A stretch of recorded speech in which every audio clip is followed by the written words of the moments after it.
Hey guys, Rob Salter here from the Salters Group Recruiting. In this video, I'll be joined by the one and only Zach Bunning, one of the division managers for Consolidated Electrical Distributors. He's been with the company for 14 years now and is an absolute wealth of knowledge when it comes to electrical distribution. I'm going to be asking him all about the management training position over at CED. This video should answer all your questions about the management trainee program and get you really fired up for this phenomenal opportunity. Think of this video as a long form video job description. On the duration bar below, there's going to have a table of contents that's going to break down every part of the video. So if you want to jump around, if you don't want to watch the whole hour and a half, just go to the different sections that really interest you. If you think you or someone you know would be a good fit for this role, then make sure to send me an email, which will be down below, with your resume, and I'll reach out to you with a time that we can discuss this position over the phone. Please like, subscribe, and turn on those notification bells, and leave a comment below if you like these long form video job descriptions. I'll start doing these job description interviews for all the job openings I recruit for, so you as candidates have more transparency about what's actually going on and what the day-to-day will be like if you start working for one of these companies. Thanks again. I hope you enjoy the video. First kind of thing I wanted to go over is just you talk about how you got started with CED and kind of your journey within the company. So I started with CED in 2008, and that was, of course, the time of the Great Recession. And I graduated from Sacramento State University, California Sacramento State University. And I went to a career fair there, and I cast the widest net possible, talked to as many employers as I possibly could. And we're pretty aggressive, or CED is fairly aggressive at career fairs as far as stepping outside of their booth area and you know, hunting down talent, essentially, or someone that they see that they might want to talk to. So as I'm floating around the career fair, I happened upon the booth, and out steps the division manager. His name is Ken Estrella, and he said, "Hey, how would you like to run your own business?" And I said, "Absolutely. I mean, that's very intriguing to me." And it's somewhat abstract the way he approached me, which in my mind, abstraction or abstract ideas are fairly intriguing. So, but anyway, I met the division manager and his manager trainee at the career fair at Sacramento State University. And we started talking, and then we went into the interview process, and I just went through the interview process in its entirety. There were other employers that had made offers to me at the time, so I had the fortunate position to be able to select from the group. And right. I like to say this because it's important to me. Ken, the person who was recruiting me, the division manager at the time, he really took me under his wing and said to me, "You know, I really want to teach you the game. I want to teach you what hardcore business is all about, and how to capitalize on your own efforts," and so on and so forth. So the other opportunities I had were more economic sort of regression analyses for the Department of Energy or insurance adjusting, et cetera, et cetera. And the idea of teaching me the game and really taking me under your wing and being a mentor to me was very attractive. And so I decided, not knowing much about CED, trying to gather as much information as I could, to take the plunge and recognize that it was a 2 to 2.5 year commitment, and what that means to a college graduate. So I took the plunge from there, and here we are. That's awesome. Really interesting background there. And I think it's important to note that, you know, you had your pick of other jobs and you went with CED, and obviously it's worked out really well. I think you're coming up on 14 years over at CED. What would you say are some of the things that has gotten you to stay there as long as you have? It's been a sequence of events over the years. One of the things I really enjoy about CED is, and what you touched on was perfect, because you're right, many of the applicants that we see have a multitude of opportunities. And it's like, hey, you know, so we try to drive the model, our business home as much as possible to kind of attract them. Whereas the status quo necessarily doesn't usually know about CED or has never heard of them. But for me, it started out with just the multi faceted training program that really allowed me to exercise as much effort as I wanted to, take as much initiative as I wanted to learn and get as much out of the program as possible. And but basically what ended up happening was, oh, this is a challenging role. I can see very quickly that in the first 6 months or so that, hey, there's a lot of opportunity here. I'm leapfrogging people who have been in their respective positions, potentially for years, or in my case, I had seen people in decades that were training me, and then I was able to move on to the next phase. But what I really liked in the manager training program was it was very comprehensive. There's book work, there's rotation, there's traveling.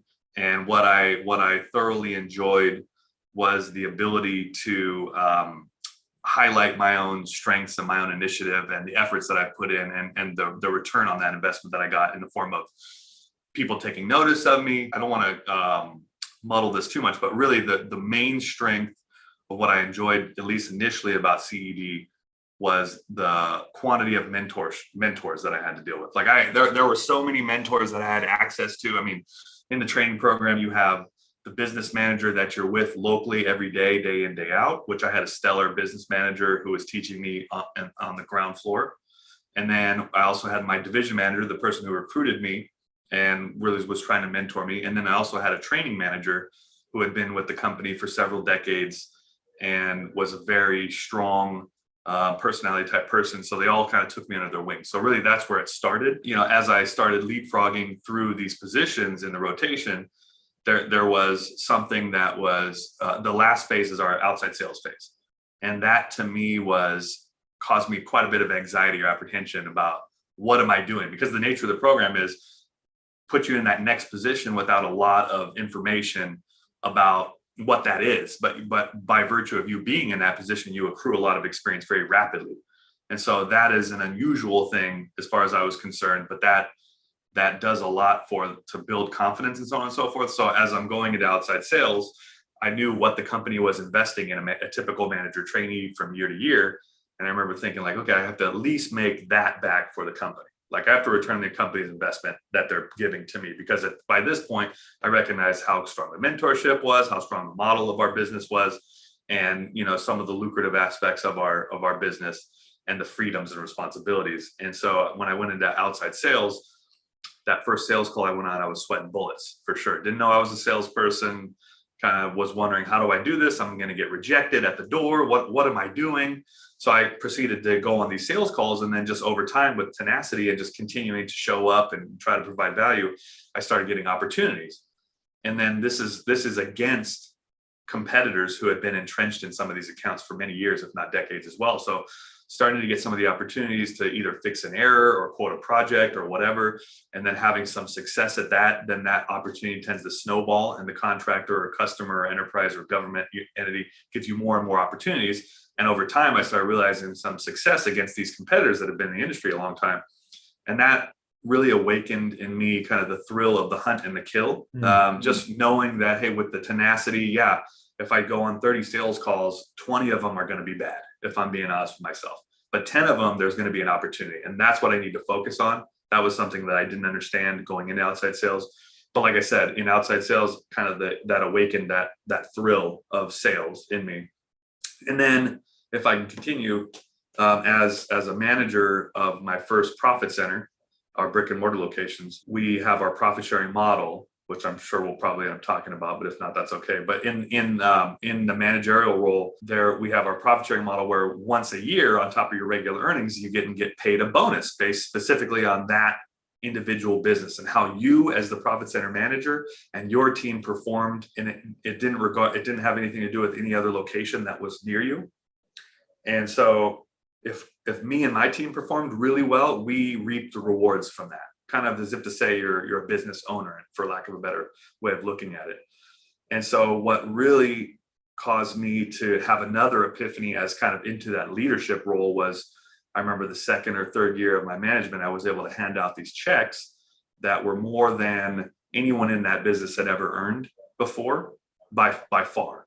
And so what ended up manifesting from that was lots of hugging, crying, tears, laughter, just the sense of my ability as a leader of this business to working with them to try to help provide opportunities to them, which I recognize also trickled into what opportunities they could provide for their families. So the idea of being able to pay people more than they've ever earned and the satisfaction from that is incredibly,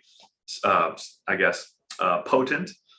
And just understanding that you can affect people's lives and their livelihoods and by virtue of that, their children, their family, so on and so forth, whatever their passions are, that is incredibly satisfying. And then what also is really good about the company has kept me along as I've continued to have a lot of great mentorship over the years. At whatever level I've been at in the company, there's been a lot of mentorship. There's also a lot of freedom to do what you need to do and to operate and be adaptable in your local market. So that allows for certain types of strategies that are unusual in a typical distributor, a typical business model. And it kind of allowed me to go put that same initiative and what I've learned already into practice and kind of really, like I said, learn what the person who recruited me said as far as learning hardcore business. Like, how do you manage this business? How do you grow a business?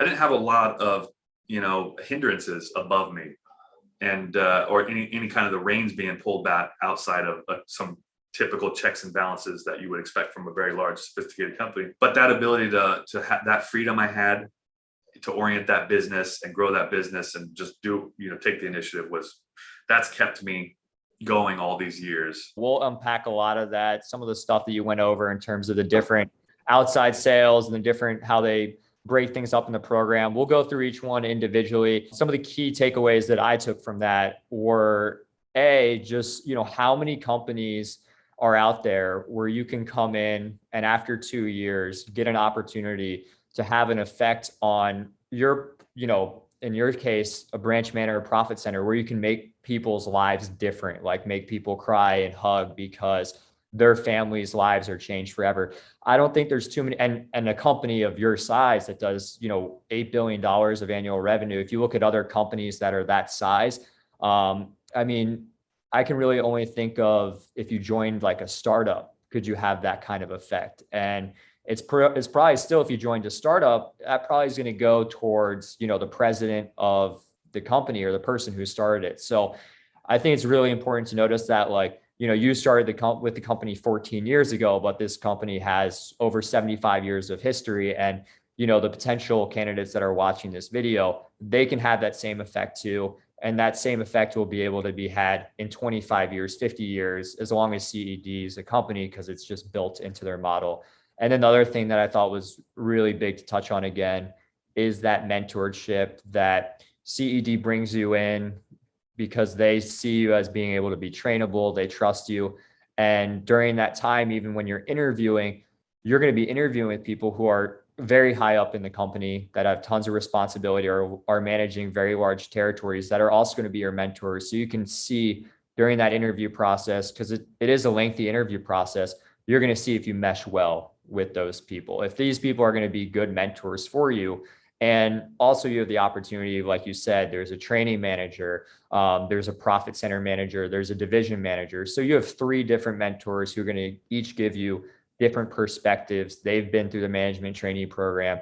They've been very successful within the company. So each one of those people is going to have different advice. So it's going to really set you up well. And then what's really nice is once they label you as the branch manager, those training wheels come off and you get to run the branch how you would want to run the branch, which again, I can't stress that enough, is like 2 short years. And we'll go over how those 2 years are organized, but let's get into the next question. What does it mean to be an electrical distributor? To be an electrical distributor, one of the main things that we do for sure is we provide value. We're a technical bridge for our customers, and the customers range from the DIY homeowner up to the federal, state, local government, industry, manufacturing, utilities, contractors, enterprise, et cetera, et cetera. But let's keep it to a very simple application. Let's just say a homeowner comes into one of our businesses and says, hey, I've got this new home I'm renovating. I want to add a ceiling fan over here. I want to add some lights in this room. I want to add a new receptacle for my wall. I want to add a circuit breaker to my electrical panel,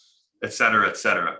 They know what they want out of that project intuitively, but what they don't, so they can answer 1 or 2 or 3 questions about that application, but what they can answer really are the 10 or so or more other questions that really are needed in order for that project to come out, with the aesthetic that they wanted, functionally like they want. Like they know they want the ceiling fan, but they don't know that they don't want that ceiling fan to fall on someone while it's spinning, or they don't want that receptacle to electrocute their kid, or they don't want that circuit breaker to burn down their house. And they want that They want the lights to dim properly and look right, like they fit. So there are a lot of different details that an electrical distributor has to coax out of a contractor, a customer, a utility, whatever the customer is, in order to come up with the right application, the right outcomes, right? So there's the technical bridge, and that ranges from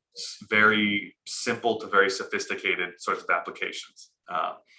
And then what we also do is we kind of have this go-to-market strategy. It's kind of a 1-2 punch where we bid projects. So let's just say, again, back to the commercial contractor. Commercial contractor says, let's just say a state university school wants to redo their library or build a new library. The school goes to an architect and engineering firm and they say, hey, we want you to design a set of blueprints and specifications for this new library we want to do on campus. And so the architect and engineer design that based on the school's requirements for fit, form, function, aesthetic, et cetera, et cetera. And then the school now owns that project. So the demand is created by virtue of their ownership and the impetus for doing that library. So what ends up happening is they get the set of plans and specs back from the architect and engineer. And then those plans and specifications go to a general contractor, typically. The general contractor then takes those blueprints and so on and so forth. They split them up between the different sub trades, the skilled trades like electrical, HVAC, plumbing, mechanical, et cetera. And then either the general contractor or the subcontractor comes to a CED, a distributor, and says, hey, we want you to bid this project that we're doing at the state university school for this new library. And so what we as a distributor do, we interpret those blueprints and specifications that were designed in what I would call somewhat of a realm of theory, from the engineering perspective. And then we interpret them and we represent a lot of manufacturers. We don't manufacture anything, but we represent manufacturers who usually don't have enough resources to put boots on the street in every geography. So what we do is with that library, those blueprints, we interpret them and then we try to come up with a quote package that is competitive, that meets all the specifications that are required, and that helps our customer, that contractor, win that project with the university. And so on those blueprints and specifications, there are a whole host of custom, totally unique items to that particular, in this case, library. And so what we do is we bid on that. We bid the whole package. And then let's just say we win that package with the contractor and the school. Then we say, okay, that's great, Mr. or Mrs. Contractor. We'll sell you all this custom items that takes X number of weeks or months to make. But we also want to sell you all of the things that we stock in our warehouses. And because what we stock in our warehouses is like the A and B stock and flow items, all the things that aid in the installation of the customized equipment and everything else in the project. So what we try to do is we try to bid on the projects and then we try to pull through all of our stock materials. That's kind of a good, easy to understand go-to-market strategy, I would say. And you got to picture our businesses. They have a set of offices and they have a warehouse space in each business. And it's probably 30% office, 70% warehouse space in each of those. I like to call it like a Home Depot electrical aisle on steroids. That meant to service specifically the electrical industry. It really explains exactly why an electrical distributor is needed. I think also, me, myself listening to that and probably other people listening to it, it sounds like there is a massive learning curve to be able to do a job like this, which I think is really important when you're choosing your first job. Like if you're not going to go out there and I guess say be a doctor doing surgery, which obviously takes an amazing amount of skill and knowledge that anybody off the street can't replicate. I think this kind of, sounds like the same thing where it's going to take a really long time to hone your skills and be doing all those different processes, which is going to make you just super valuable to whatever business you're with. Hopefully you're with CED for your whole career. And, it'll be, just really great just having all those skills that, they can't just bring somebody off the street. Just to give people an idea, I think more so in terms of like you yourself, your division, and how you invest into your entry-level employees, like what percentage of management trainees or branch managers were a management trainee at some point versus, just being able to hire a branch manager from another company or right off the street or anything like that? Sure, yeah. So I would say in my division currently of the 19 businesses or so, it's roughly 50-50. Okay. Manage like internal hire, market hire, traditional pathway, X number of years to get in the management role internally. So like some of them have been hired from competitors. Some have just gone the traditional route through our company and just worked their way up. But on the Right. manager training side, there are roughly, I'd say half of them are that as well. So it is a good solid mix between manager trainees and the traditional sort of pathway, I'd say.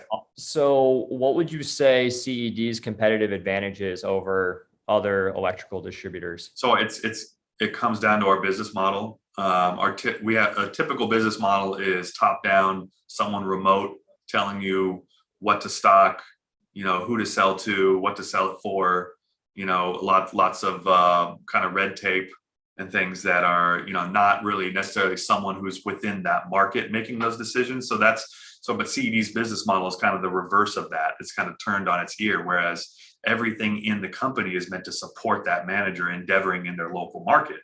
So we are extremely adaptable. That's one of the keys to our business for sure. Very adaptable.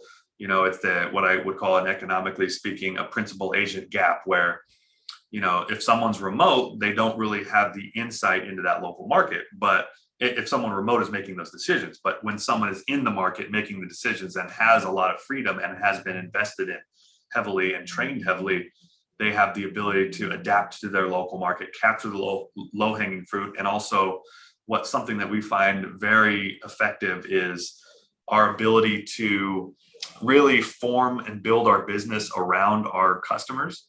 Like if a customer needs something and they say, hey, they commit to buying X widget over, X number of widgets over 1 year time, we can put that on our shelves.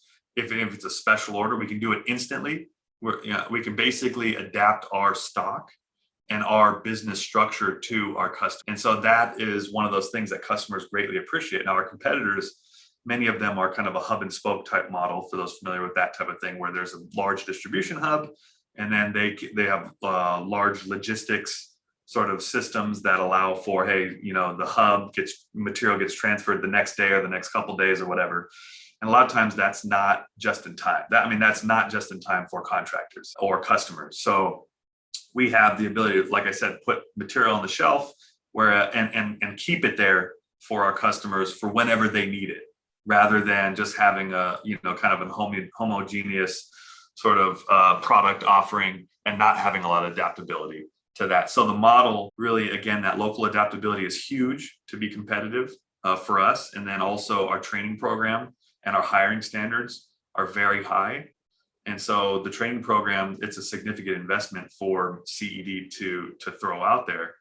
And because of that, the requirement is that we find very high potential people. But because we find those very high potential people and train them and invest in them, that, it's kind of organic growth for them. There's a loyalty that gets built in. They learn our culture, our way, which is atypical, like I said, based on that business model. And so I'll say, if I had to say it, the business model with the adaptability, the training program, and the standards of hires that we have.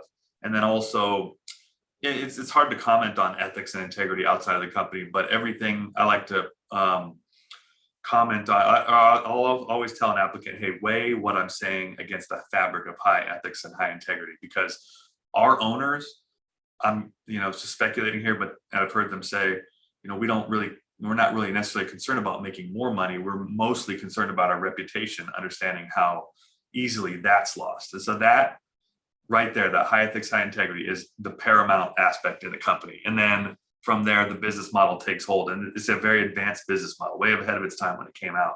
And it's proven to be extremely effective. I definitely see that from an outside recruiter perspective. I've recruited for many different companies, and your guys' standard process for recruiting is unlike any I've uncovered so far. And I think when you recognize that your greatest asset are your employees, and then finding the best employees, then training them the best way, and then giving them the reins to use all their skills and talents that they already possess and then that they hone during the training program. I definitely see that one the most just from the outside. So a question that I'm getting a lot now is about stability. Where do you see the future of this industry? Where would you say it's heading? And really in terms of stability? I could ask you Socratically, I can answer that Socratically and ask you, where would we be without construction? Where will we be without manufacturing? Where will we be without electricity? I mean, those things are very simple, but imply a lot. Our company has been around since 1957 when we actually formed and were called ourselves Consolidated Electrical Distributors. And the model has never really changed. The financial structure has not changed much at all, and we don't anticipate it to change much. The company stability wise, there is absolutely almost no question in our company that this is going to be a model that's going to go for a long time. The ownership is well established. We've got second generation ownership already have grown this business incredibly over the past several decades. And so that this question comes up a lot in interviews and to like the neophyte and to the new manager. Hey, how do I, stability is incredibly important to me. So how do I know we're going to be around a long time? Proof in the pudding is what we've gone through so far. But also, I mean, the electrical industry, I've heard estimates from anywhere from $125 billion a year to up to $190 billion a year of an industry. So that's a huge industry. And we are one of the top distributors in that. We don't comment too much on our positioning. That's not our culture. But the model is very strong because it is decentralized. And so it operates, one business can be very strong and one business can be very weak over a long period of time. That one weak business, whatever happens with that, we always try to change it and help it grow. But at some point, we may end up choosing to close that, but that business is isolated from the rest of the hive, if you want to call it, the rest of the segment, the profit centers. So that one very poorly run business, for whatever reason, let's just say hypothetically it was very poorly run and fell flat on its face every year, that doesn't affect everyone else. So the business model is very in tune with stability. In fact, from a senior management perspective, my boss, our president, and myself, the idea is to add stability and protect the model because it is so strong. So, the industry is large. Company's been around a long time. It's multi-generational ownership. They're very high in ethics, high integrity.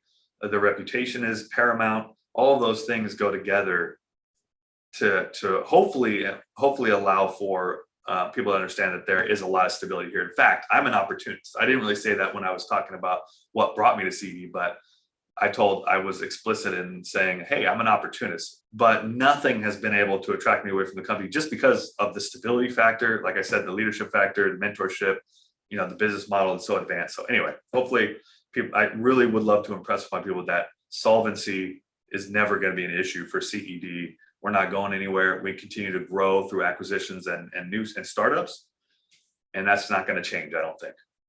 Great. Yeah, it's a question I'm getting, nonstop. I think obviously it's a really good question for those right-minded people who want to start a long-term career, don't want to bounce around from places. So it's a really good question. I want to get down to the breakdown of the management trainee program, but you did hit on a couple of things. So I think we might as well just discuss it right now. If you wanted to go through quickly, what do you think are the advantages of the profit sharing model? So our culture is highly entrepreneurial, initiative. You bet on yourself. You write your own destiny because of the financial model being so transparent and never really changing at all.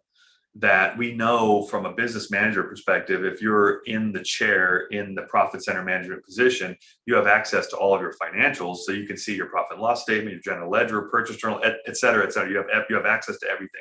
And you know that based on a specific formula that if my cost is X and my profit is X, I know what percentage of that extra profit over my break even is going to go into this profit sharing pool. So it's very transparent. The rules are very basic and easy to navigate. So there's no confusion there. And then really what the profit sharing allows, when we pay a bonus one time every year on top of whatever your regular earnings were, the idea there is to award the bonuses as a percentage of that pool that you exhaust each year based on the individual's contribution to the business. That can be through sales generation. It can be through a whole host of intangible things that employee is contributing to that business success. And the manager once a year uses objective and subjective measures to identify, hey, this person had such an impact on my business, I'm going to award this percentage of the pool to them. And so what that does for us is it allows us to pay way above what that market position is worth, what that position is worth in the market compared to our competition. However, I've heard this many times where our competitors have a tough time hiring away from us because they have this perception that we're paying way above market, so they can't afford our people. If you can imagine, that's a strategic advantage for sure, that we're able to pay people much more than a particular market position is worth, and that it's based on, people get a lot of satisfaction, it's based on your contribution to the business. So that one profit center, as I might have mentioned before, is incentivized to maximize the profit sharing pool, to maximize their own windfalls, knowing they're not going to share it with anyone else. If there's 4 businesses in one market and 3 of them or 1 of them does extremely well and the other 3 fall flat on their face, which doesn't happen, but that's most of them do really well, they know they're not going to share winnings or losings with anyone else. It's so what that does is it forces you to bet on yourself and you as a team to come together and move in lockstep towards maximizing that bonus. I think that's phenomenal. I think many of the people that, I'm personally reaching out to about this job are people who are entrepreneurial, competitive, want to be in that mindset. If I put in a ton of work, am I going to get out of it? Not one of these companies where it's just like, you get paid a set salary, whether you put in a 40 or 60-hour a week, your efforts just go unnoticed, or sometimes they go noticed, or sometimes they don't. Where as a company with CED, it sounds like the top performers, based off of, value you're bringing and effort you put in, you're always going to see that on your bottom line in terms of responsibility moving up. So I think it's a pretty, fair marketplace that, it's not a popularity contest. It's not if you go to a certain number of happy hours or who you make friends with within the company. It's really what you put in, which I think is a great method there. Before we jump into the different stages, I'm just going to ask you that most cliche question. I get it a lot. What would you consider the culture of CED to be? Great question. I absolutely love fielding that question because let's just say you have very small senior management structure. There are not many levels between our president and the profit center manager. And so there are, X hundreds of locations in the country, and that's changing all the time. But the culture from the very top is impressing that high ethics, high integrity culture. And then, having a very high standard for yourself and your employees and being accountable to yourself. But as far as the culture goes, there are these hundreds of locations and each one of them has one profit center manager. Now, the profit center manager has a lot of freedom to do what they need to do in their business and a lot of responsibility. So the manager sets the culture in the business. So let's just say there were 100 businesses, which there are far more than that.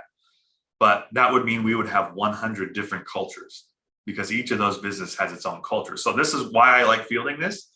For the entrepreneurial person, for the person who wants to write their own destiny, so to speak. Maybe you've had some history where you've had quite a few jobs and you've had other managerial type folks that you didn't aspire to be like them, or you've had some bad circumstances, or you've had some bad experiences or whatever. People who want to set the culture in a business and be a leader, that's what we're doing here. So the culture is, hundreds of different types of cultures, but from the very highest areas of the company that are servicing these businesses, it's let's operate with the highest integrity possible. So we're trying to trickle down that high integrity, high ethics thing and make that manager set that culture. So I hope that answers that. But for the person who enjoys that sort of a thing, you are driving the culture. You put your stamp on that business over time. So how do you want your business to be run? What do you want the culture to be there? You guys hire people with high integrity, high values, and you train them up, show, you get to see a few different people, higher up who are going to be training you, see what culture they bring to the company. And then you're going to have your own spin off of it. And the nice thing about this company is they give you a lot of autonomy over, hiring, firing decisions, what customers you want to deal with. So if there's a certain customer, I guess, who doesn't align with your values or integrity based off how they treat, maybe their employees or their customers, you don't have to work with them. And the same thing with, the employees within your profit center, you can always keep that culture how you want it to. So I think that was really great to highlight how there is a company culture, but then within the company, there's so many different cultures based off of, who you are as a branch manager and what you bring to the table. So let's get into the different stages of the management trainee program. I believe it always starts in the warehouse. So why don't you tell us what goes on in the warehouse, what I get a lot versus, when I send applicants to the CED.com website is I still get the question, what does the day-to-day look like? So obviously, if it's a 4-month period, we're not going to talk through 120 days, but maybe you can shed some light on, what are you actually doing day-to-day activity as well? Sure. And oftentimes when people ask, hey, what does the day-to-day look like? A lot of times they're asking from the manager perspective, like as a manager, what's the day-to-day look like? And I would have to Socratically answer that normally with, well, if you owned your own business, what would your day look like? There's a lot of different things you can be doing. You're wearing a lot of different hats. One day you could be doing a lot of sales management, going on sales calls, recruiting. You could be doing administrative work. You could be doing a whole host of different types of specific projects that you have as a vision for your business. But that question of, hey, what would you do if you ran your own business or if you owned your own business? That implies a lot. But let's just say, okay, so the manager training program has 3 parts, like we were talking about. The rotation is one of them, and that's the day-to-day aspect that I'm assuming we're talking about here. I just want to remind everyone that, or remind you, Rob, that we're looking for very high potential people, and we're we try to be disciplined with that. So we've got to frame it from the context and perspective of a very high potential person. So in the training program, we don't want to squander someone's potential by keeping them in one phase or another for too long, right? So for the first year or so of the manager training program, day to day, it is very fundamental. It's basics, it's blocking and tackling. The meat and potatoes really come about the 1 year to 1.5 year part, where you get into high-end strategies and quotations and more of the technical acumen and lots of different things come up. But so you start in the warehouse. Again, like I said, each of our business has offices and warehouses, and start in the warehouse. So day to day for the first 2 to 4 weeks, it's learning inventory layout, where the warehouse, how it's laid out. Where's the inventory?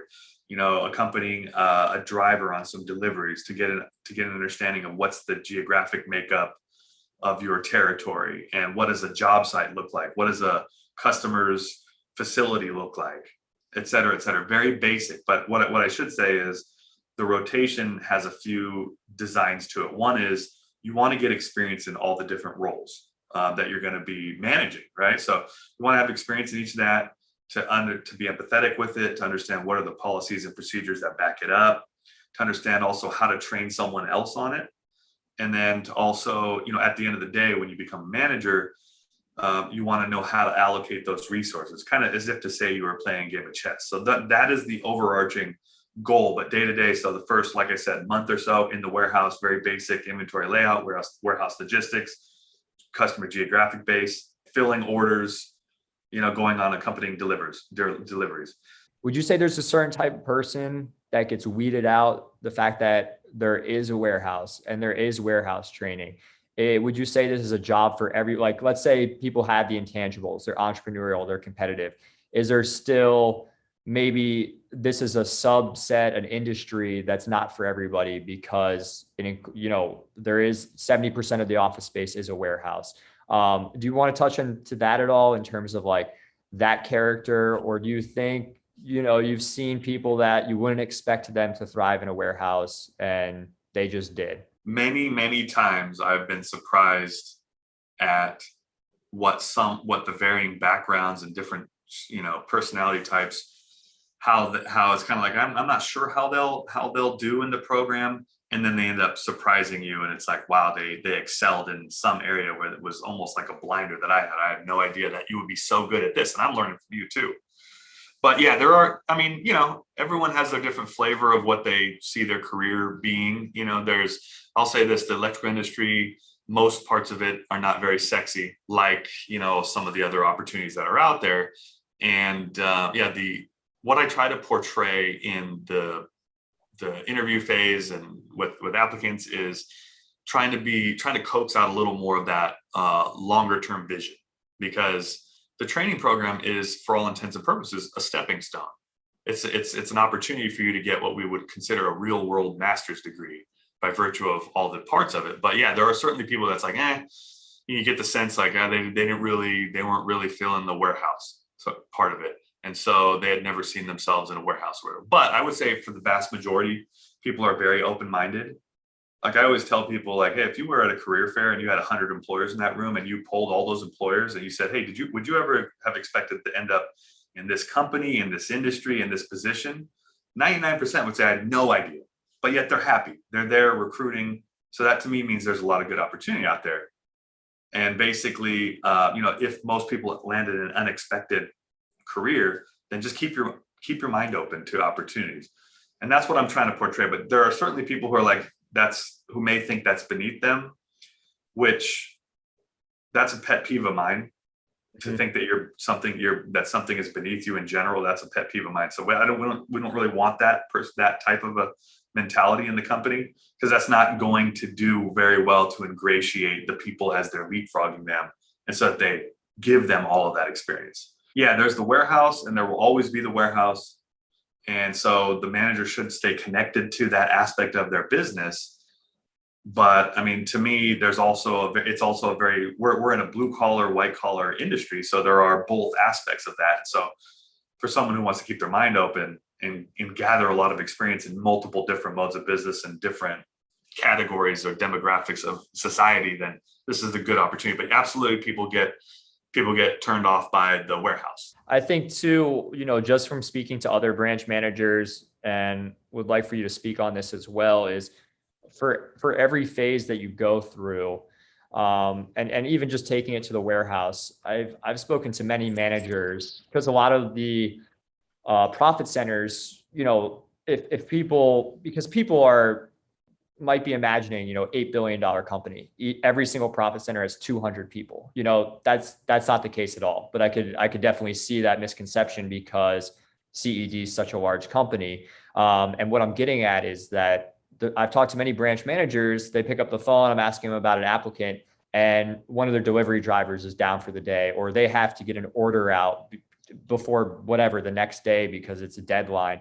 And the branch manager is doing that. Yeah, but what something you said kind of makes me, chuckle a little bit, because there is that theory or philosophy that's not really grounded necessarily. People like have this vision of the grass is always greener and they're not going to be having to do certain things. But the reason why even a manager or even someone like myself, or I'm sure my boss or whoever, anyone would be willing to do all these things, is because there is a practical advantage in doing them. Like there are, what type of person are you? A pessimist? Are you an optimist? If you're an optimist, you can see the strategy in everything you do, including cutting wire, making a delivery. I mean, making a delivery is an excellent sales call. Mm. And you want to be present. We're calling on everyone from the business owner down to the person digging the ditch. And the business flows in that way. It's a blue collar, white collar mix. So if I go out and wait on someone in the warehouse, I'm extracting all sorts of information from them. I'm developing that relationship. It's a really good, very cheap sales call to make. And they appreciate dealing with the manager. If I go on a delivery, that's because the business needs it. I'm looking at this as I have responsibility over all of my people, this entire business. The buck stops with me. I'm the business owner, quote unquote. That's how I look at it. So what would an entrepreneur do? They do everything. I mean, whenever it's required, and they see the strategy in it. So the theory that, hey, I'm not going to like doing that. Well, you would like doing it because you are passionate about this business. You're passionate about growing business and being an entrepreneur and writing your own destiny. So there are strategies and practicalities and all this that make it all make sense in practice. Revealing your mindset on how you think about things, I think that's really awesome for applicants to kind of just absorb all that, to see, how you got to the position that you're at today. Is that like you look at wire cutting or delivery driving on like the long term, like how can I do this different than anybody else has done before at CED, or how can I make this better? And then, even bigger, how is this going to turn into new business and maybe our business running more efficiently? So, for recent college grads, like that's the way you should start thinking about things. Like if you do get into this management trainee program, think about that the same way. It's not, how fast can I learn wire cutting so I don't have to ever do it again? Or, how fast can I get back and forth to this stop so I can get back to learning about quotations or what I think is important. So I think that mindset is awesome. So spend enough time on warehouse. Let's jump into counter sales. What do you have to share there? So counter sales is really what I would consider the first kind of critical waypoint. So of the training program, it's a 5 to 6 month phase. And there's a few things you're trying to learn there. One is you are trying to develop relationships with the people the stable cohort that comes into your business every single day, because we're dealing with these customers over years and decades. It's not transactional. It's not retail. It's none of that. It's a relationship based, multi-year, multi-decade proposition that we're doing. So you're going to see a lot of the same people. So as a counter salesperson, you're kind of developing a relationship with them, trying to figure out their personality, trying to understand what their business does, because there's so many different modes of business in the electrical industry and so many different types of customers. You're also really there's a pattern recognition portion of it where it's like customer comes and says, hey, I need these 10 items for my project today. You as the counter salesperson say, okay, well, I've got these 8 items in stock. Now either one of two things is going to happen. Either I can give you these other items over here because I know what you're trying to do by virtue of, I just asked you questions about what is the application. So you got these 10 items, I've got these 8 items. What are you trying to do? Now that I understand what you're trying to do, I can either give you these other items and you'll come to the same conclusion, the same outcome in your project. Because there are multiple different ways to come to the same conclusion in a project. Or I've got, hey, those are special order items. We've got to source those for you. I'll have to figure that out, find those and get them to you, right? So, but basically those customers are coming in doing a lot of the same, what I would consider sort of vanilla applications, where it's like, hey, these 10 items. So I'm kind of getting a pattern recognition of, hey, this is what they're calling these items, because there's a lot of different industry jargon on the different types of materials that they buy, but also this system that they're describing to me, I can see from this bill of material that they're missing this, or that they need to consider this or whatever. So that's part of the technical value add, but also let's just say you're a skilled tradesperson or a homeowner or whatever, and you get to a project and you're supposed to complete work in a skilled trade and you don't have something that you need. You got to go back to the distributor or back to wherever your source is. You don't want to have to deal with that because your labor, it costs much more than the material. So that's why I say there's the pattern recognition, so we can identify, hey, what are you missing? What do you need to consider, et cetera, et cetera. So the counter phase, relationship building, pattern recognition, understanding industry jargon, and kind of getting a fundamental understanding of our computer systems. Great. And in terms of, because once upon a time I did medical sales, sold, devices to orthopedic surgeons. And I always felt like, especially in the beginning, being like, 22, 23-year-old guy, speaking to, 30-year practicing orthopedic surgeons is, how do I give them advice, speak technically there? So it's kind of the same, you're probably speaking to a lot of master electricians or people that have been in the electrical world their whole lives since, age of 16, 17, whatever that might be. In terms of pattern recognition and giving that advice, what kind of tools does CED prep you up for so you get that confidence that you're not just standing at that counter and be like, oh, I hope they don't ask me about something I don't know about, or, make me look stupid and things of that nature? Well, number one, lots of mentorship, whether it's within the company or in the customer base. Because what I found over the years is that, even in an interview setting, if you talk to someone about what their professional experience is, specifically their most recent professional experience, if it's been over a year, they can very coherently speak about what they've been doing and a lot about the model or whatever. They've got a ability to speak about what they've been doing. So, I mean, you put that same sort of mentality over to someone who's been in the industry a long time. And you just ask that, like, number one, you have to understand that in the training program, again, you're leapfrogging, you're in that next position without knowing a whole lot about it. So there are going to be times where, many times probably, where it's like, I have no idea what they're even asking. Right. A lot of times they'll train you. The customer will train you. They'll say, hey, this is what I'm doing. They'll show you what that part or widget or piece does, how it applies, how it goes into the system. They'll say, hey, what it's called, but they help you. They nurture you, as does the other people that are training you. Because like I said, you have a lot of mentorship, and that also applies to the customer base. So you just have to kind of put yourself out there and be willing to, be willing to highlight your vulnerability. I think that's an impactful thing, no matter if you're a veteran or a neophyte in the industry. Right.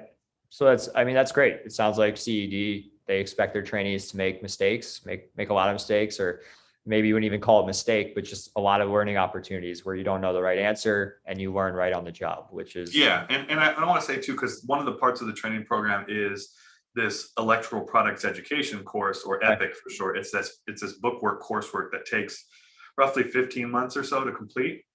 And that teaches electrical theory, fundamentals, different types of verticals within the industry, different parts and pieces, selling opportunities, and then also how to interpret blueprints and specifications and things, which we may or may not get into, but that is a catalyst for learning as well. So we've got the travel component, which we haven't talked about, the on-the-job experience gaining portion of the rotation, and then the coursework, that all of those things like really kind of accelerate that learning of technical acumen. So about the parts and pieces you're selling. Awesome. And phase 4, as listed on the website, CED.com, is customer service training, which encompasses inside sales. I have some specific questions in there. Why? Before we get there, we got to do operations. Phase 3 operations training. So let's do that first. Okay. I believe currently that's about 7 to 9 weeks or so, 8 to 9 weeks, something like that. And that encompasses accounts payable, accounts receivable, what is the paperwork or administrative flow within that business. And then it also encompasses purchasing. So inventory management, vendor negotiation, why do we stock and partner with the various manufacturers that we do, that kind of thing. So operationally, it's a pretty short window, but you're meant to learn the accounting function, and then you pick up some lines to purchase within that business. And chances are you're going to continue purchasing on those lines for the duration of your training program, or however long you're at that particular business. Is that mostly will go down during that phase? Do you think that move on to phase 4? Is there anything else we need to say? That's a fairly basic phase, but it is very impactful. So it's an important thing, but it's just to learn the accounting side of it is important. So anyway. Great. And having an accounting background is not a prerequisite, right?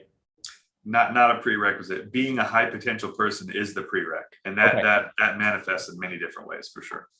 Awesome. And I think it's maybe important to highlight that for every single one of these stages, you'll have a team, right? That like you'll have an accounting person. You're not the accounting person, but you'll want to be able to train up your accounting person and be able to sit down with your accounting person and know what they're talking about when they're doing the books. And that's kind of really like one of the big overarching things that I see of having all these different phases and getting time in each one is no part of the business is hidden from you. Everything's brought to light. So just wanted to throw that in there. Yeah. I mean, you would certainly have some accounts payable, accounts receivable, other administrative type people to learn from. And in each of these phases, we also accompany them with checklists that have a handful of things that they're supposed to learn, also with the intent to be able to train someone on that particular checklist item.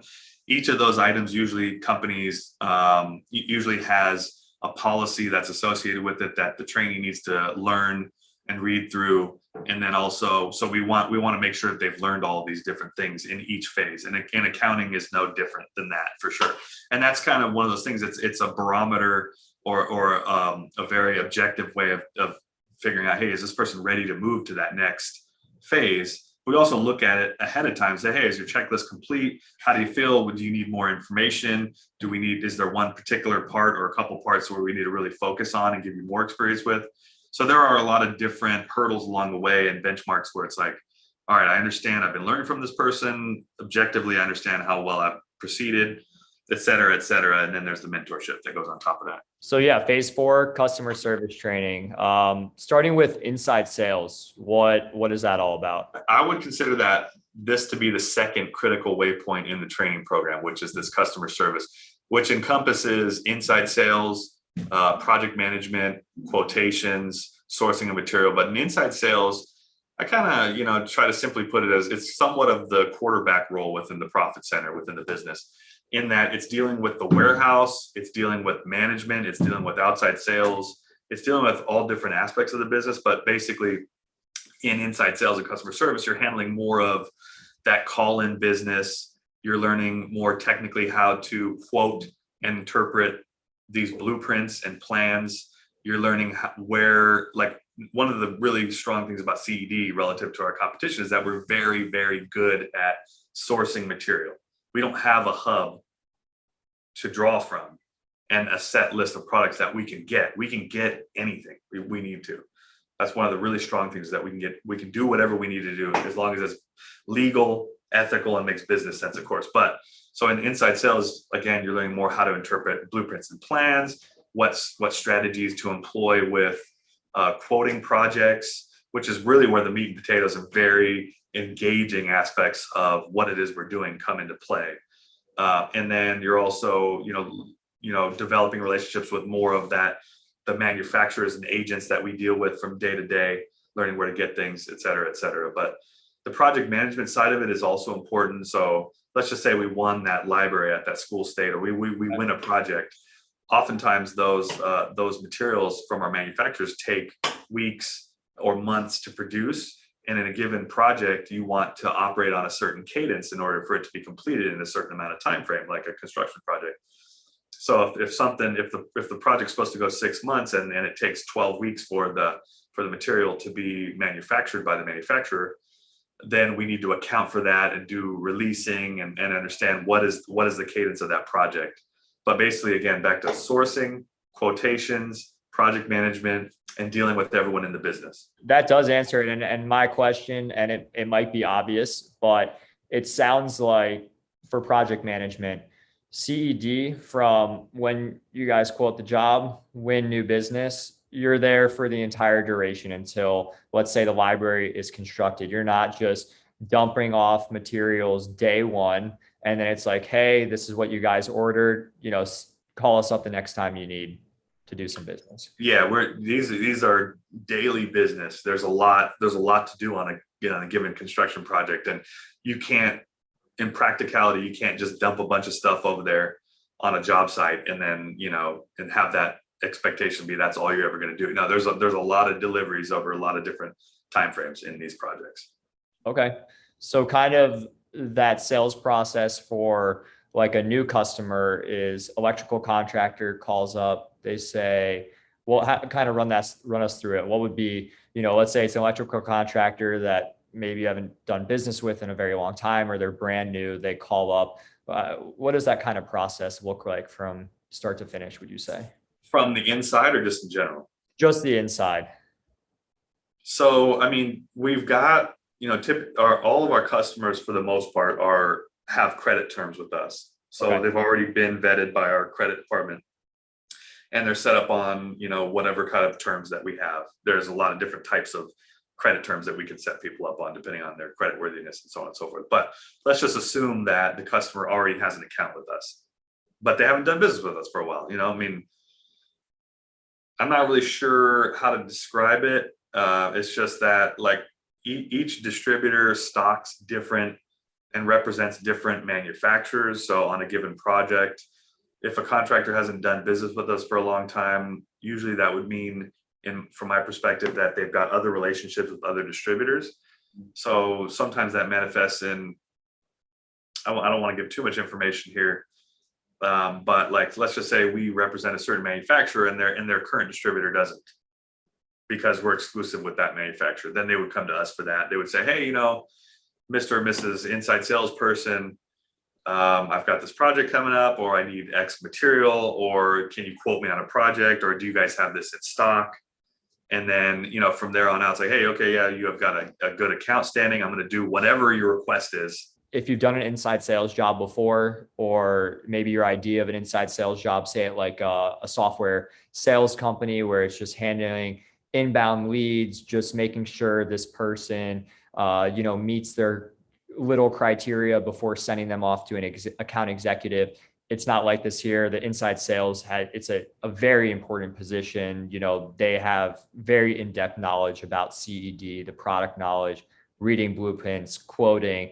So I think it's just important to note that they're not just handling, leads that come from the website or people that just pick up the CED phone number, that they're seeing those projects, they're dealing with customers from start to finish. So, your inside salespeople, they have to be amazing at customer service and product knowledge. So Absolutely. I think we can just wrap it up there, and then getting into, part of that is purchasing. What would you want to say about purchasing? Well, I mean, purchasing, like kind of as I described before, you want to learn inventory management, how to keep your shelves stocked. Why do we stock and partner with the various manufacturers we do? It's not that lengthy of a time, but it's more of, it's not really a full-time job unless you reach a certain size of business. But it's something that you really need to understand, because the different manufacturers offering different financial packages and perks and benefits and things. And as they apply to that particular local market, you want to be selective in that, because you can choose two manufacturers and one of them is very beneficial to your business and the other one is extremely detrimental to your business, even though they offer the same products. So you kind of try to distinguish between what that means for the business. Yeah, that's very interesting. Glad we went over that. Now we get to get into your favorite part, the part you enjoyed most of the trainee program, and that is outside sales. So I'll just preface it by saying, outside sales means so many different things to different companies. Let's say for a regular residential solar company, that means, knocking on doors or going into people's homes and seeing if they can do solar. So how would you distinguish what CED does for outside sales, and how that might be different than what people's preconceived notions of outside sales might be? Sure. So as a distributor, we are most oftentimes not creating demand. So the demand is already created in these projects. So that's number one. So we don't do a lot of cold calling. I don't want to say that, because I'm sure there are businesses that really thoroughly enjoy cold calling, but I would say the vast majority of our business, our outside salespeople, they're actively out calling on contractors, federal government, federal, state, local government. Let me put it like this. So let's just say we look at customers in the form of potential. What is their purchasing potential? Let's just say we're dealing with a customer and they've got the purchasing potential and they buy $1 million worth of electrical equipment every year. Currently, we're getting about $100,000 of that annualized. Well, we want the other 90% of that business. We want the other $900,000 that they have. So we look at customers in the form of potential and what is our current market share with them. We are doing business with these people, again, years and decades. So it's all about building a strong relationship, being a partner, having a mutually beneficial relationship with that customer, oftentimes contractors, and really kind of understanding a lot about their business and understanding how to create barriers to entry for your competition to get into that business. But as an outside salesperson, you are doing job walks, like contractor, customer, whatever, whoever it is, comes, says, hey, I'm going to retrofit this office space with new lighting and building controls. So an outside salesperson will go there and interact with the customer and look at all of their systems and say, and gauge what they're trying to do, and then come up with solutions for them. And they're calling on the business owner, they're calling on down, all up and down that the entire organization's chain of people, with the idea of cultivating all those relationships, because the more touch points you have in a business, the stickier that business is with your business. But really, outside sales for us is not necessarily cold calling. Okay. Outside sales is wanting to be personable, liking to engage with other people, and coupling that extroversion with the fact that I'm going to follow through with what I'm saying I'm going to do. I'm going to be your partner. And then also, how best can I service this business by understanding their business model and what their needs are. But really, what we're doing is being extroverted and following through on what we say, and we're coupling that with the technical acumen into the products that we sell. Because like I said, the demand is already there. So what differentiates you as a salesperson in this industry is how much of a relationship builder are you? How much do you follow through? How much do you understand the parts and pieces and the theory about what it is we're selling?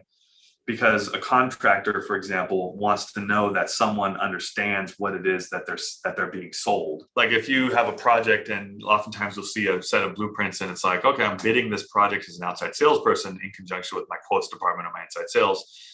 And you look at the plans and you say, okay, so I see that some engineer kind of designed this from a boilerplate perspective. Like it's the same design that they're using in every type of this application that they're designing plans for. But what I'm saying as an outside salesperson is that doesn't even exist. That doesn't meet codes. Manufacturers can't do that. This might hurt someone, or this is not how it should be. So that falls back to that technical acumen, understanding how to interpret those things and trying to provide a lot of value to those customers in that, hey, if you go this way, it's going to be a problem for you. What I would suggest is using this or that. Let's move this over here because it makes more sense for you or whatever. But anyway, outside sales for us is cultivating relationship, trying to penetrate market share and get as much market share as possible, and dealing with people over decades and years. So really just trying to be a partner to that business and create barriers to entry. And just to kind of finalize that point on the cold calling aspect, because, obviously a lot of people watching this, recent college grad candidates, they've done cold calling jobs. They don't want to do a job like that before, again, even though it's great experience. When you say cultivating that relationship, so would that look like, let's say I was, one of your outside sales trainees, you say, hey, Rob, we haven't done business with this contractor in 3 years. Can you see if, what projects they're up to lately? Or is it more so, hey, we're doing business with this contractor, but it seems like they're just giving us a small chunk of their business. Let's see if you can go on one of those kind of runs that you said, where you go and see what they're kind of building and see what, you can give in terms of technical advice and improvements. What way would you say it leans in terms of what these outside salespeople are doing? Yeah, it's a multi-pronged thing. So I want to describe how the new accounts kind of come in, because it's an organic process. So let's just say we're calling on everyone from the business owner in a contracting firm down to the person digging the ditch again. That person digging the ditch earns their stripes at digging ditches, and then they get to go do something like some kind of a skill, like wiring up a receptacle or pulling rope in a house or doing something in a doctor's office or a facility or whatever. They then kind of build up their ability to do that skill, and then they get to do another skill. And then they do that over and over and over until they become a skilled tradesperson. And then basically what happens sometimes is that person now wants to go start their own business. Well, we've been calling on the business owner and them since they were digging the ditch. We've had a good relationship with them. When they go out and start their own business, as happens a lot, we're in perfect alignment for them to get that business and start business with that contractor. So I would say that the business organically flows that way more often than not. So you'll get this organic flow of business from people that you've had relationships over years as they cultivate their skills and become business people themselves.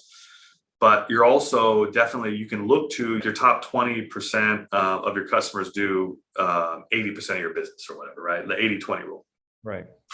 And so most often, you don't have all their business. In fact, most contractors, I'd say, probably have about 3 distributors that they deal with. So you're either 1, 2, or 3 with that account. Now you want to drive towards being number 1 with that account. So oftentimes you might say, hey, this person really likes me and we've got a great relationship. I understand their business. We're only getting 10% of their business right now. I've got an opportunity to expand that market share. So you always want to be looking at the accounts you've already got well-established relationships with to try to gain more of their business and pick up different pieces of their business over time, and then create those barriers to entry so that you solidify that for a long time. But as far as cold calling, I think like I myself, as a new manager trainee or just starting outside sales, very difficult to do a cold calling. But then as I progressed in outside sales in the manager training program, I set goals for myself. I set quarterly goals for myself and tried to increase the magnitude of those goals over my training, right? Because I want to get the most out of it.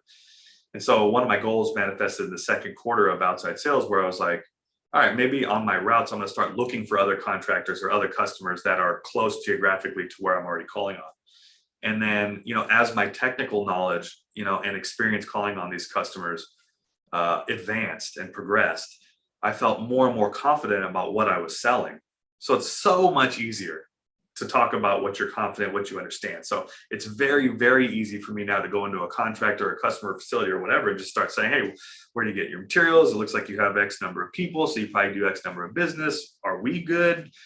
What have you never considered doing business with? Like, you can do cold calling very easily because, again, you're not creating demand necessarily. You just falling back on the confidence that comes with this training program and by virtue of experience in being out there and having tenacity. So cold calling is one of those things you can do if you want, but we don't really require it because of the way business flows and new accounts are made and created, and because of the opportunity that already exists in the account base that we're doing. We probably, in most businesses, we have so much market share to gain, you don't even have to look anywhere else. Right. No, I'm glad we covered that. That's a question I get all the time. I think you answered that really well. It also leads me into my next question in terms of, not every person who goes through the management trainee program for whatever reason becomes a branch manager. Why do you think someone might gravitate more towards outside sales? Do you want to kind of list maybe the quick pros and cons maybe, or why someone might do outside sales over being a branch manager? I mean, they're both equally great positions. And that's the nice thing about being a management trainee. And maybe you could speak onto that, how it doesn't, you're not pigeonholed into anything. There's a lot of opportunities and pathways within this company. Sure. So my advice to anyone who makes it into the manager training program, first and foremost, is go through the whole program and become a manager and spend some time doing that. Okay. Because it's much, much easier to get an entire picture of the business and understand how to run that business and then step into another role later because you've got much more knowledge about it. And I will say this, as a manager, if you like outside sales and you enjoy calling on customers, I'll say this for sure, being the person who doesn't have to say to a customer, I'll get back to you, I don't know if I can do that or not, I got to clear it with someone, my boss, my manager. And being the manager and making sales calls, I can do that for you for sure. I know exactly what all my capabilities are. It's the easiest and the best way. And people want to do business with people who have that ability. You'll find over the years that it's like, hey, as a manager, people want to do business with you. A certain set of people have a really tough time doing business with anyone other than that manager, just because of the capabilities. But and then also I want to say that the purpose of the manager training program is to create managers, not to create any other position necessarily. But you do get a lot of experience in all those positions. So you would have had that experience. But what I would say probably the most basic common denominator between an outside salesperson and someone who doesn't want management is they don't want to do the human resources, the leadership things. They don't want to deal with the people necessarily in the business. Because a lot of them just don't want that responsibility because they see what it is to be a human resources, to be a leader, to manage all the people in that business. Some people are just, they really enjoy that freedom of going out and making sales calls and not really having to deal with all the other aspects of the business. So, but for, I guess that's as simple as it comes. Like, hey, if I I got a really stellar outside salesperson, say, hey, would maybe we've got an opportunity for your management. If they don't want to do it, 9 times out of 10, they say, I don't want that kind of responsibility. Yeah.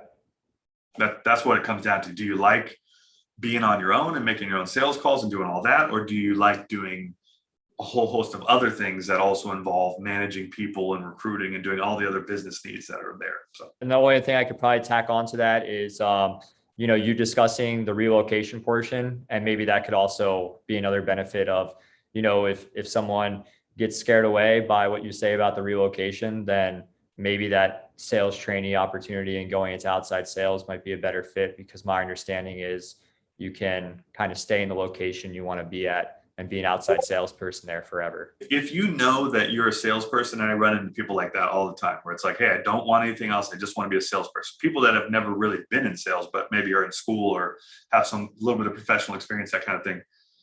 That's incredibly foresightful. And I appreciate when people do that. I would simply say, hey, where do you want to be geographically?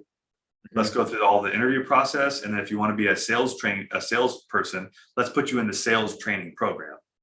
Right. Instead of the manager training program. And that's basically it's almost identical to the manager training program, at least the way I run those programs, except that it stops in outside sales. It doesn't go past outside sales. That's the only difference, besides maybe a little bit less travel, which we haven't really talked about.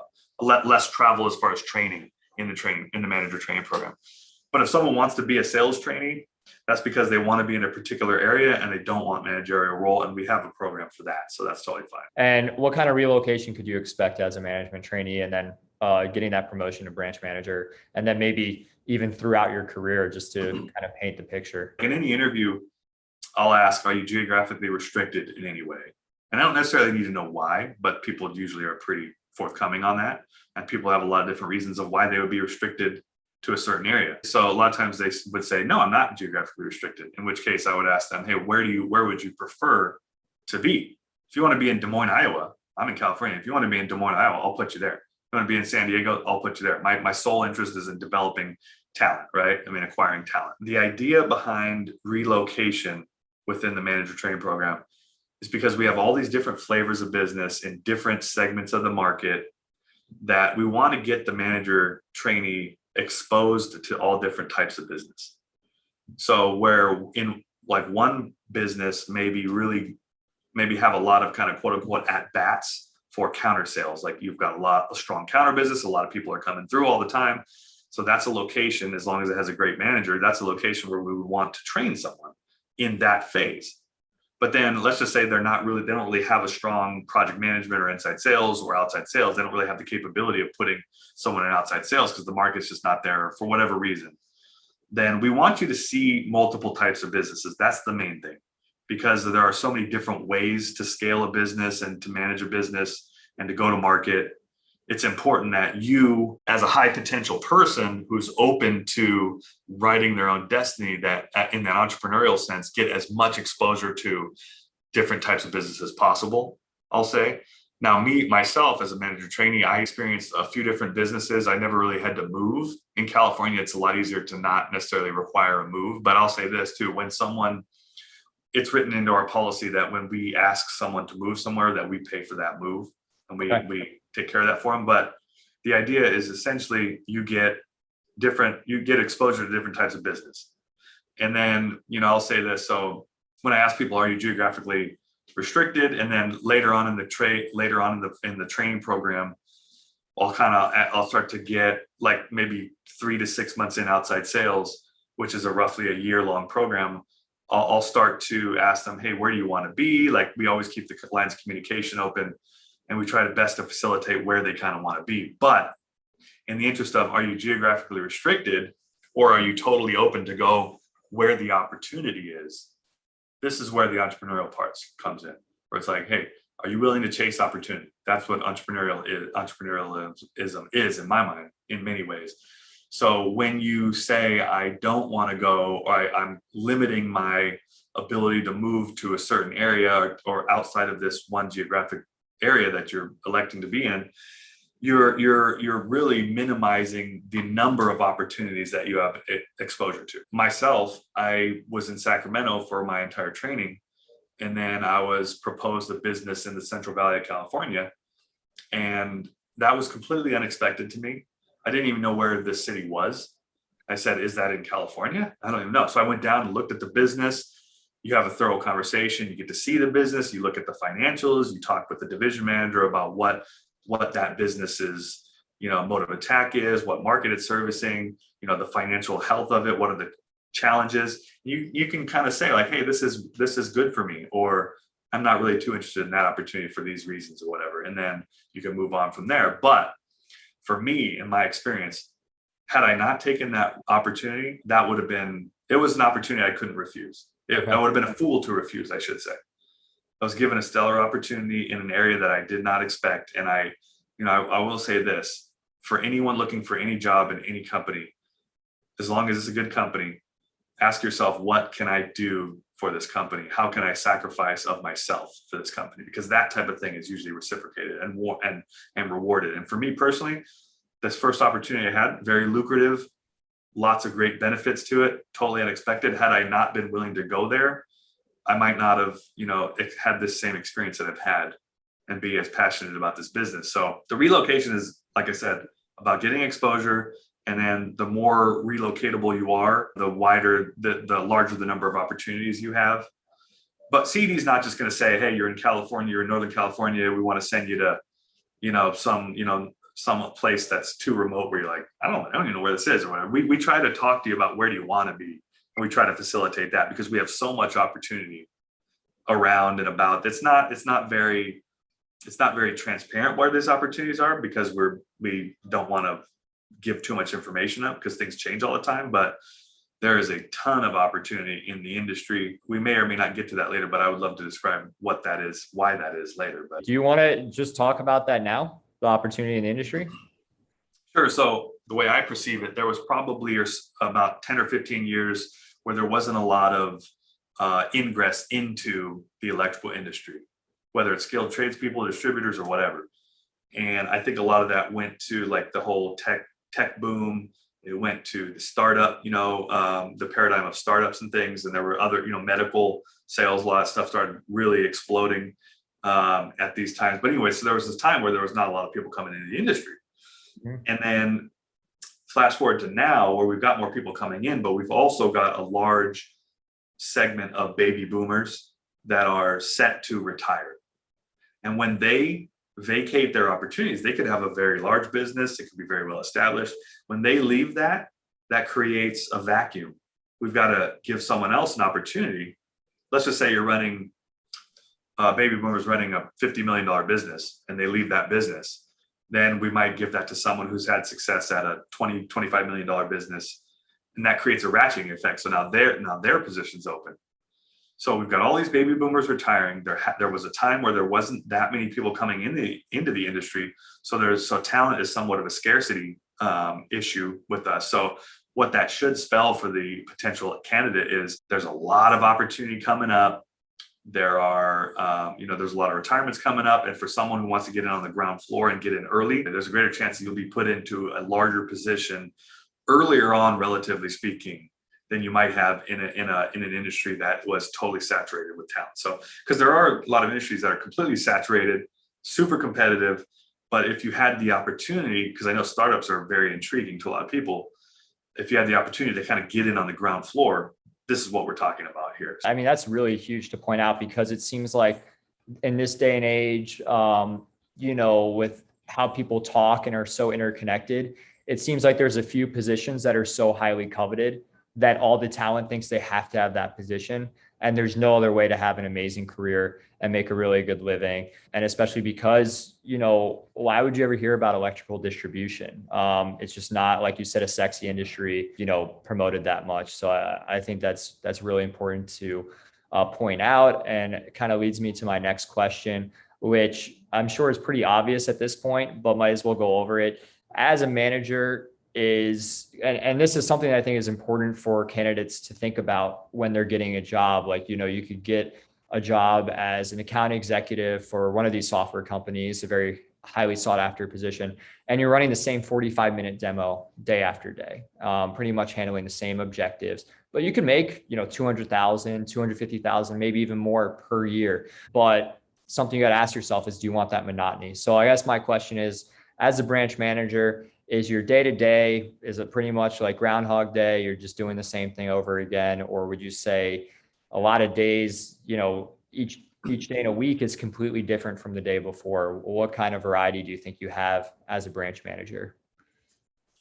So as the branch manager, what we call profit center manager, right. is, and I'm not saying that for you, but as a branch manager, it can be so different from day to day. I mean, there are absolutely certain things that we do, processes and quoting and things that are, we're doing those things regularly. And there are a lot of like vanilla type applications of projects and things that are pretty basic. So in certain roles, you see a lot of repeated sort of activities, but as a profit center manager or a salesperson, like every project is different. Every project is unique. Every business, if you deal with entrepreneurs all the time, which we deal with business owners all the time. So like what you have to understand about business owners and entrepreneurs is that there's almost no way that something is a no to an entrepreneur. Like there's always a way around, there's always a way to navigate through. And so because of that, you're dealing with a huge variety of types of personalities that are driven, that think in very different creative ways with different modes of business and different industry segments in a very large industry. And so the variety of things that come up in the industry it's fantastic. But the key there, that again, is that you have to be high potential, and you have to be willing to be adaptable, and you have to be willing to challenge yourself day in and day out, because you cannot be successful in this industry if you're not willing to challenge yourself day in, day out. So that challenging of yourself, that already takes care of what you just said. I think we use the word, and it's used a lot in job descriptions on the CED websites, entrepreneurial, the idea of starting your own business. I think to the recent grad or, entry level people, sometimes they get the notion that it's almost like a franchise. So I just kind of wanted to dispel that notion that,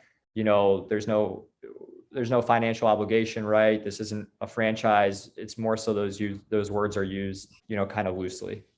Yeah, so I mean, if I'm at career fairs or anything trying to introduce someone to the business, I would certainly start with, we're a sales organization in the electrical industry with, many hundreds of locations in the United States, and we operate with a very unique business model, which is this decentralized business model we've talked a little bit about. We're privately held and funded. And I often equate it to, like, say a manager of a location, it's kind of like a franchise, except that it's not franchise. It's not that. It's just, that's an easy proxy to understand for a lot of people, from the perspective of, hey, if it's a franchise, there's one person, an operator or a bit manager, who kind of manages that, and it's like their business basically. So the reason we say franchise, the reason I use that is because it's a proxy. But I always like to say, I'll put a finer point on it. Being a profit center manager is about as close as you can get to owning your own business without putting up any of your own collateral, essentially, because we're privately held and funded. So Perfect. definitely dispel that. And I get that skepticism, and I welcomely accept that. So that's one of those things that I always have to try to correct too. I'm glad we corrected that. So, hopefully you won't get those questions as much. I'm sure you'll still get them. But another one that I get, I'm surprised I get it, but whatever, is, I guess, the word management trainee program. Sometimes that leads people and the 2 year, that it's typically 2 years. Some people think they're getting into like a contract that they can't get out of, that they have to give their 2 years no matter what. If this isn't working out, if this isn't a good opportunity, people can just leave at their own free will, correct? Absolutely. Yeah.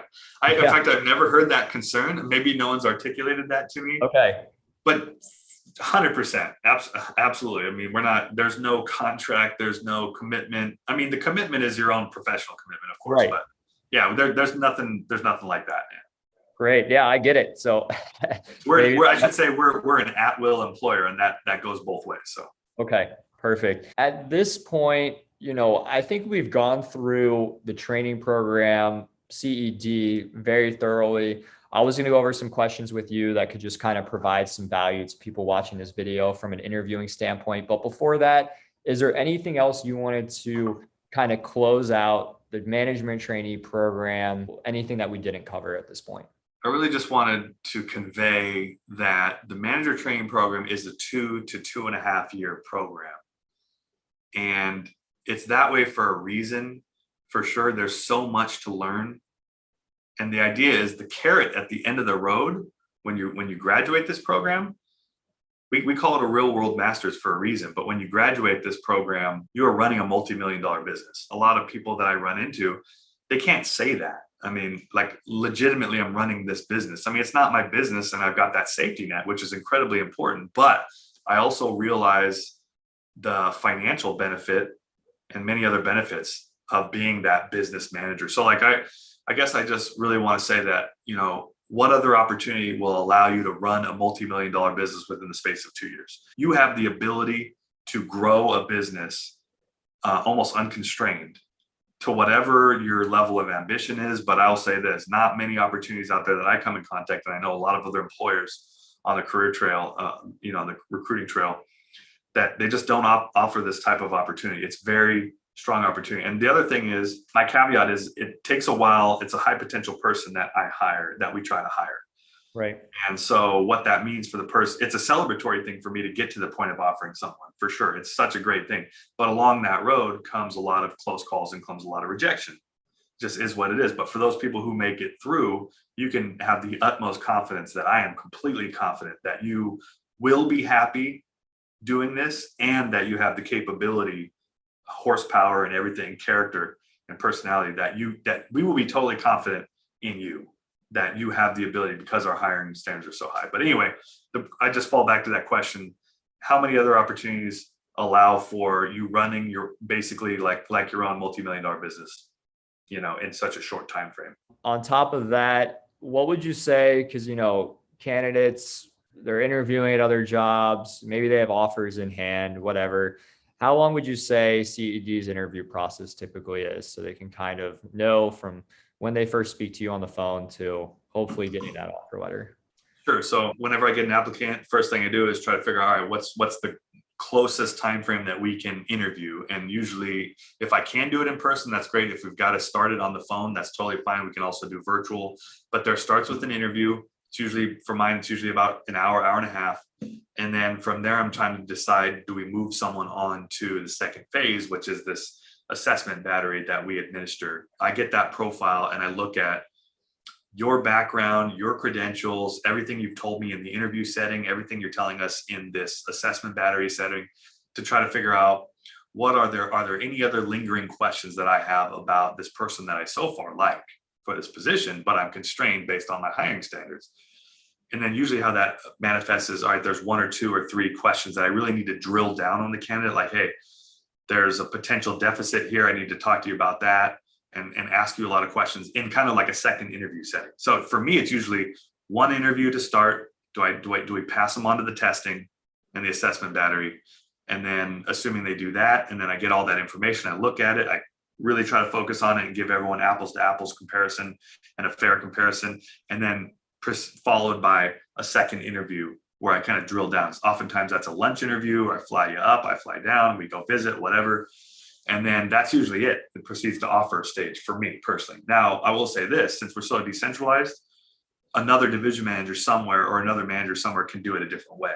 Right. But I've been doing it long enough to where the people in the company trust me to make those decisions. So it should take 2 interviews at most. And that's not to say, for people who think, it's still a lot of thought and effort goes into it, even if it might just be 2 interviews. It's not just like 2 quick interviews where Zach's just like, oh, you seem like a cool, interesting person. It's a lot goes into it. I think that can't be downplayed, that the caliber of person that you're looking for is very high, and it's amazing achievement if you do get an offer letter. So now the rest of the questions will just be, a little bit more general. People can just take it as value from someone who's probably hired over 100 people or more in their career. That's obviously an expert at hiring. So what are and I get this question a lot, what kind of attributes, what are the type of people that succeed in this program? So what would you say are the 3 main attributes that you're looking for in a management trainee? 3 main attributes: a well-rounded problem-solving ability that is high cognition, high horsepower. I'll say that's 1.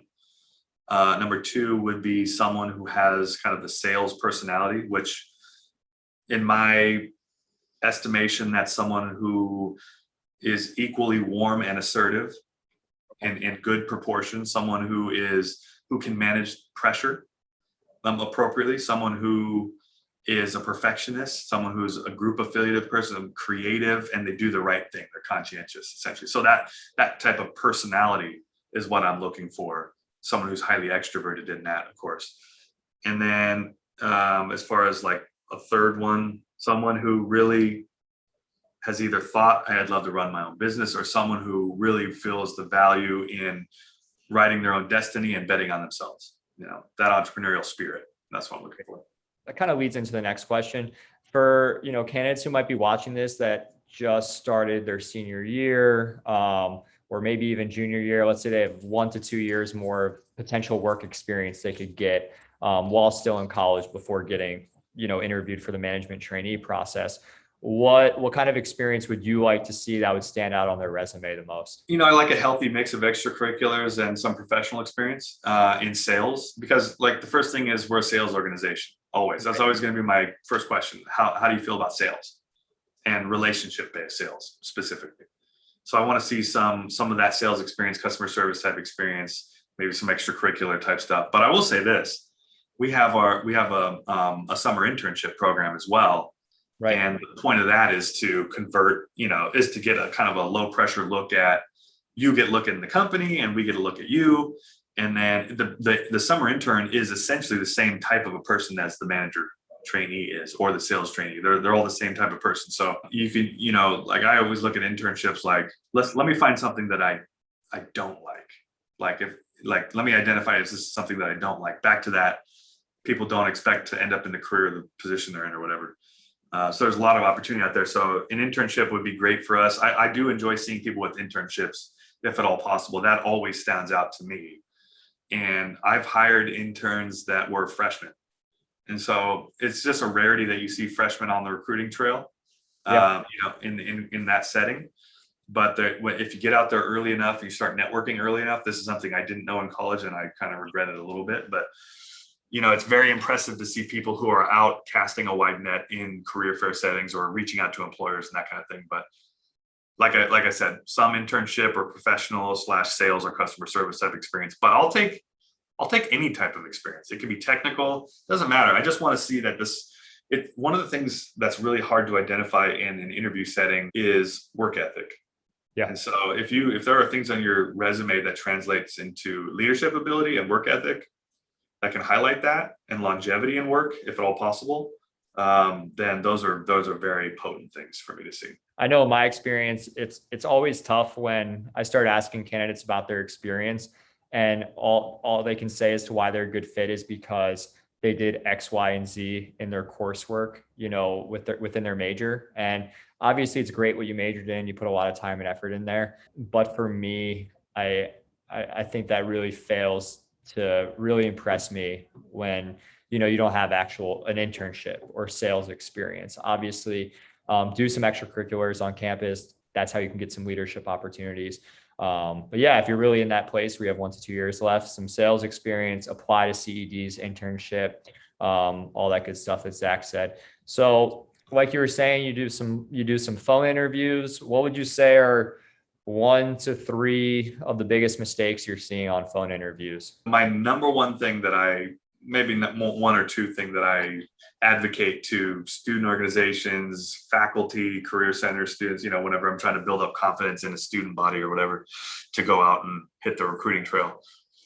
I tell them, hey, do a little bit of research on the company, understand what questions to ask. Like that's a big failure for me, because one of the things so I always to start my interviews by saying, hey, CED is not well known, even though we're a very large company. The electrical distribution or distribution in general is not well known. Skilled trades are not really well known. So all that obfuscates the status quo from understanding what it is that we're even doing at all. So that means to me that I need to provide a platform for you to ask any question you want, candid, and I'll be totally candid too, totally transparent, but you need to ask those questions. So like a basic understanding, or at least a few questions to get me talking, helps an interview candidate. Like if you don't understand something as a candidate, ask that question. And side note, if someone's not willing to be transparent with you, maybe that's not the best opportunity for it anyway. But so one would be coming a little bit prepared, at least having looked at our CED Careers website and just perusing that. Another one would be, I don't know if this is just sometimes I'm coming up with extreme introverts, but just try to put your best foot forward. Like I would say, fake it till you make it applies, because I get that question all the time. But like, just at the very least, feign interest in what it is I'm talking about. Because if I don't feel like you're interested at all, why would I be interested in you? But you see that from time to time, and it's like, I also just say, try to be a little enthusiastic and be interested in what we're talking about. And probably part of that comes with doing a little bit of research ahead of time and really trying to ferret out all the questions that you need to know, so that the opportunity is transparent for you. Make sure that resume looks good, please.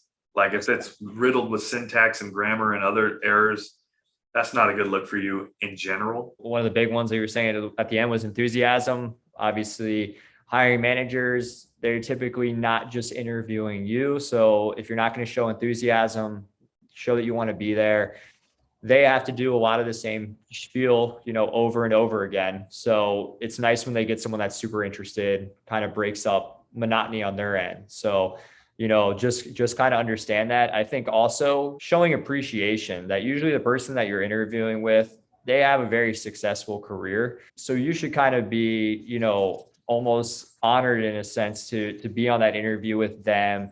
Be real appreciative of their time. There's a lot of other candidates out there. So just don't get in that mindset of thinking that, you're the greatest thing that they've ever spoken to. So have Oh some. yeah, you know what? Another really good thing I would say is one of the questions I'll always ask is, "What's a legitimate weakness of yours?" And so and just from that very basic question, just be willing be willing to highlight your vulnerabilities, because specifically as it deals with me, this is a professional growth program. You challenge and you're going to exceed all of your limitations, whatever those perceptions are. But if you can't answer one legitimate weakness about yourself, that makes me think that you believe that you're as good as you'll ever need to be, which is a major problem for me. And then in person, I'll say this too, because this happens 1 in 10. Yeah, that's my next question. The in-person mistakes. Yeah, in-person mistake. A big mistake you'll see is someone who comes in and there's just the way they appear, their dress, like how they're dressed is a major issue. I don't care if you wear a $1 shirt and a $1 pair of pants. If they look pressed and they're ironed and they look good, that looks way better than your $100 totally wrinkled Dolce shirt or whatever you want to wear. So please come dressed to impress. You can always dress down. Like if someone comes in a suit and tie to me, I'll say, hey, you don't need to wear a suit and tie next time. We're not as professional as that necessarily in most of our settings. So, but yeah, in person it's still the same thing, but also eye contact, try to be thoughtful, that kind of thing. I mean, these are all pretty basic type things, I guess, that I'm saying. So they're basic, but I think they need to be said, because I'm sure there's been times where you've been really excited about someone because you had a great phone conversation with them, and then they failed to dress well or eye contact or things of that nature. Question I get a lot, and you think it's okay for candidates to talk about asking about salary and benefits during a first interview? Like when's a good time to bring that up? Obviously, it's important. You don't want it to make it seem like that's your only concern. So what would you say is the best way to bring that topic up? And I know a lot of people are going to have different styles on this. Some people get offended easily. I'm not at all. I'm a totally transparent person. Now, I think that what might shock me a little bit is if someone, the very first thing they ask, yes, hey, what kind of salary we're talking about? Don't do that. I'm happy to answer monetary, benefit related, perk type questions. But let's kind of keep it towards the end of that first interview. I'm happy to do it in the first interview. It doesn't even matter. I'll be transparent about that with people, but I think that's something that needs to be known. And I'm not sure quite why some people restrict it, but that's not my choice. So, but yeah, I would say I'm happy to talk about finance. Just keep it later in the interview. Don't just open with that, I guess. But that's a rarity that people do that, but they do that from time to time. So yeah, I would say the questions that don't add substance to the conversation, save them to the end. Ask your questions that are thoughtful, provoking. So questions of what time would work start? Is it a 40-hour work week? Things where, I think if you have some good intuition, you would know that those questions, like, yes, they might mean a lot to you, but they don't really show much about your personality. Your questions should be a way to learn more about the company. If you think the interview is not going in the direction you want it to go into, just uncovering your personality a little bit. So I would say that's the best way to ask your questions. One of my questions was going to be, is it a red flag if a candidate doesn't have any questions for you? I think you've answered that. That's a big red flag for me. I'm giving you the opportunity, more than you'll ever need, to ask any question you want. And if you have no questions, that shows very little interest in my perspective, because like you get the sense with some candidates where it's like just kind of floating between interviews and they don't really care. They're not enthusiastic. They're not bought in. They're not that interested. And you kind of, in the back of your mind, you kind of wonder, like, what is the ulterior motive here? Well, Zach, this has been awesome. I'll say if any candidates I'm sending your way, they don't have any questions, I'm gonna be really disappointed, because they're gonna have a lot of meat in this presentation to kind of go through and ask questions. Hopefully also, you'll be able to hone in really on that personality and not have to go over just, the 1,000-foot view of the company, that people will go through this and come prepared and with some really great questions. So can't thank you enough for your time today. Just looking forward to sending you more great applicants. Hey, thank you very much for allowing me the time to do this, Rob. Seriously, I greatly appreciate you. You've been a big help to me, as you know it, and I'll be an advocate for you. Awesome, Zach. I'll let you go. Have a great weekend. All right. All right, Rob, you too. Talk to you soon. Bye.